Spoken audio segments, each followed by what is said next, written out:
Hi, Battle Buddies and Healthy Heroes. My name is Susie. I am not a medical professional. I'm just an enthusiastic nerd. And I would like to talk to you today about a concept very near and dear to my heart, discipline, and how discipline relates to both self-care and self-denial. How do you reconcile these two things? It's no secret that to begin a fitness journey takes a certain degree of discipline, at least until you can sort of coast on the momentum that you've cultivated. But discipline isn't always a sustainable thing if it is done in an unhealthy way. I have been through a lot of therapy and I have read a lot of different things, listened to some podcasts, and I just want to give you some insight that I have discovered along the way in my journey as to how to make these acts of discipline come from a healthy place and become sustainable and life-giving and virtue-building rather than disappointing or discouraging. This journey is ongoing. The balance is always changing, and there's always the fluctuation and the examination and the back and forth. It's a constant wrestle, right? You don't ever arrive at a destination of having achieved perfect virtue or perfect balance. It's always ongoing. So in my ongoing efforts, the 3 tips that I've been leaning into lately are examining your motivation for self-denial and discipline, identifying your areas of attachment, and acknowledging and accepting your true self, being radically honest. I've mentioned the concept before. It relates to discipline as well. So let's unpack those 3 things. Discipline and self-denial for the good of what? Recently, I listened to a podcast from Catholic Psych with Dr. Gregory Bottaro, and his co-host, Dr. Brian, said, we have to finish the sentence. We really have to say, why are we pursuing self-denial? Why are we practicing self-denial? For the good of something, right? It's up to us to fill in the blank.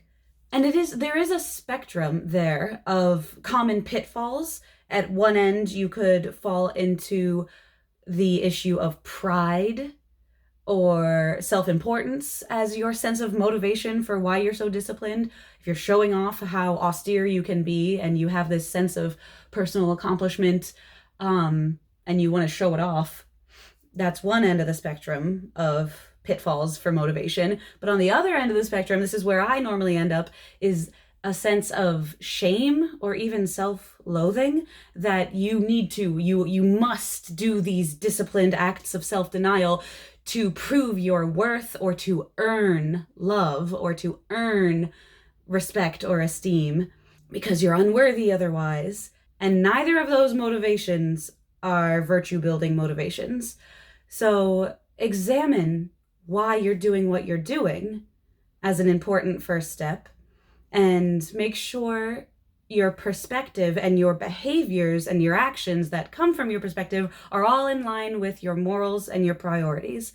I have found that I want to make sure my acts of discipline are coming from a place of love for myself and love for others.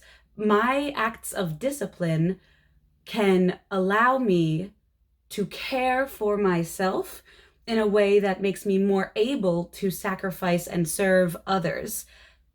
There's a common dysfunction called codependency that I also wrestle with, where you try to serve others at a place of extreme self-sacrifice, and that builds resentment or bitterness, and you just burn yourself out. And that is not a healthy form of discipline either. The balance of acknowledging your own needs and loving yourself as to why you are doing these acts of self-denial, loving yourself so you can sacrifice in a healthy, generous, genuine way for others. That's all part of step number 1 for me.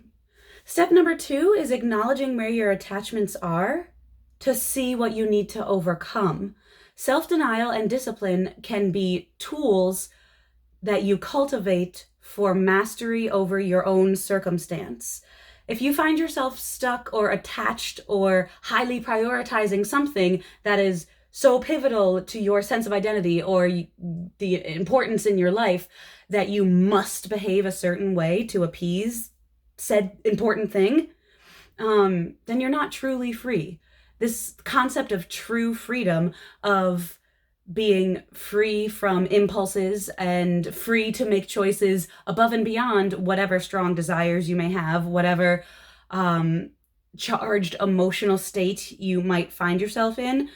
Self-denial and discipline help cultivate mastery over those states, and you can't have mastery over the state you're in unless you have a healthy awareness and acknowledgement of the state you're in.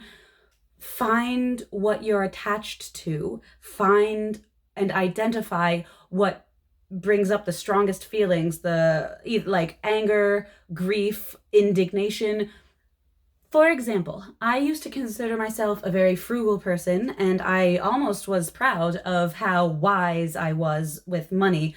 Recently, I bought a couple candles. Okay, 4 candles. I splurged on 2 different quick trips into the pharmacy, grabbed a couple candles both times. And, for someone who might struggle with retail therapy as something they do compulsorily and they indulge in it all the time, this behavior might not help them down a path of healthy discipline.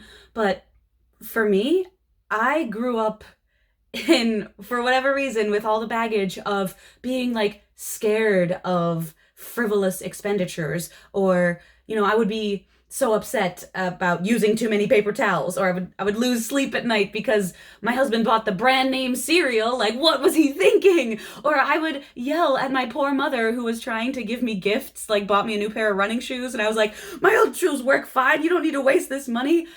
My sense of cheapness and tight-fistedness was not a virtue.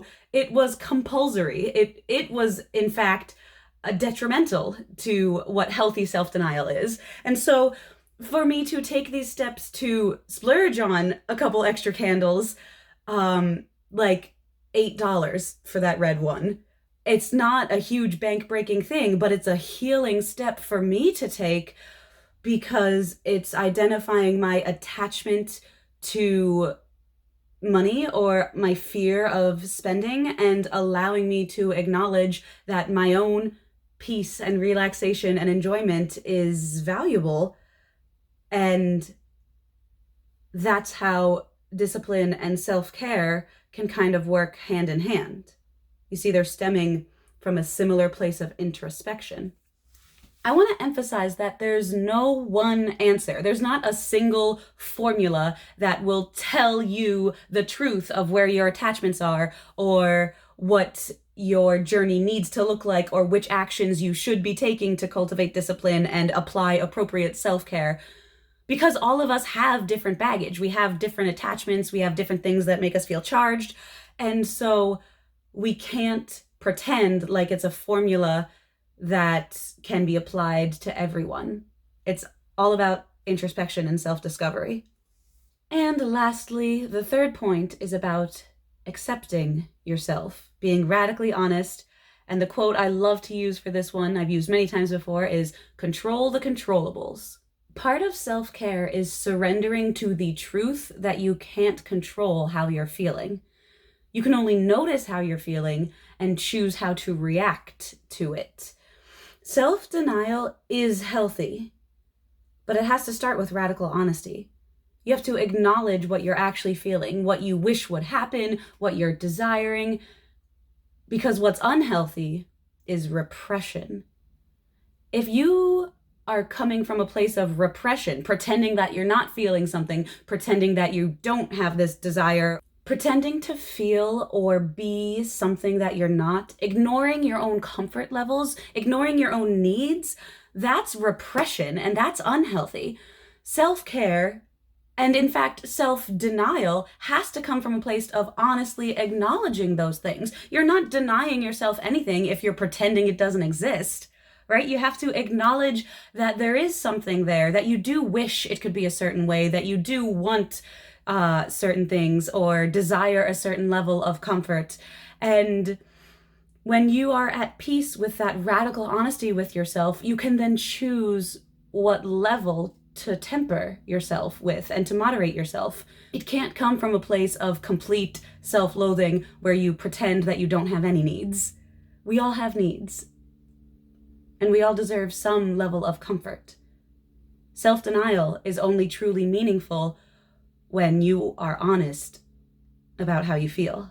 Healthy self-care starts with acceptance of yourself, of your situation, and of the things that you can influence. So I hope these ideas help you in your journey as you wrestle with where your attachments are, what you can do, what control you have, who you are honestly, and how you can sort of take all these ideas and choose discipline and choose self-denial as a form of healthy self-care to grow in virtue and build towards something that's fruitful and meaningful and healthy and sustainable for you.